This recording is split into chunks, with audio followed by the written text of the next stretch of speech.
Unveiling Idioms. Gave up the ship. Hello and welcome to our English language learning series. Today, we're diving into the fascinating world of idiomatic expressions. These phrases add color and depth to our language but can often be confusing for learners. We're going to unravel the meaning, origin, and usage of the idiom, gave up the ship. So, let's set sail into the realm of language and discover the treasures it holds. The phrase, gave up the ship, is an idiom, which means its meaning isn't directly related to the individual words it contains. To give up the ship means to admit defeat or to surrender. It's commonly used in situations where someone decides to stop fighting or resisting because they realize that they cannot win or succeed.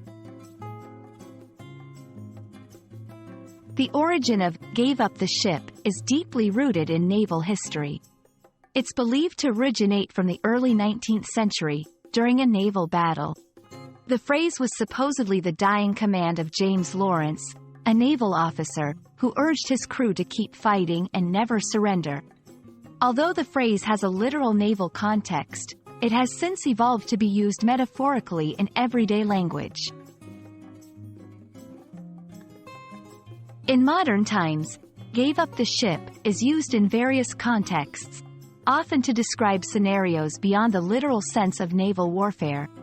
Here are a few examples. 1. In business. Despite the initial success of the project, the team gave up the ship when the market conditions became unfavorable. 2. Personal challenges. He struggled with the puzzle for hours but finally gave up the ship. 3. Sports. The team fought hard in the first half but seemed to give up the ship after the opponent scored the third goal.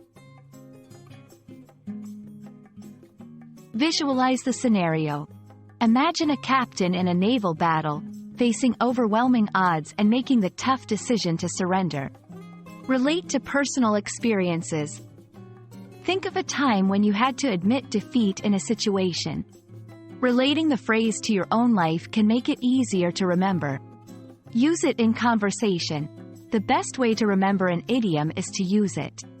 Try incorporating gave up the ship in your daily conversations when appropriate. And that's a wrap on our exploration of the idiom, gave up the ship. We hope this journey has not only clarified the meaning and usage of the phrase but also enriched your understanding of the English language. Remember, language is not just a tool for communication. It's a vessel for history, culture, and personal expression. Until our next linguistic adventure, keep exploring and never give up the ship in your language learning journey.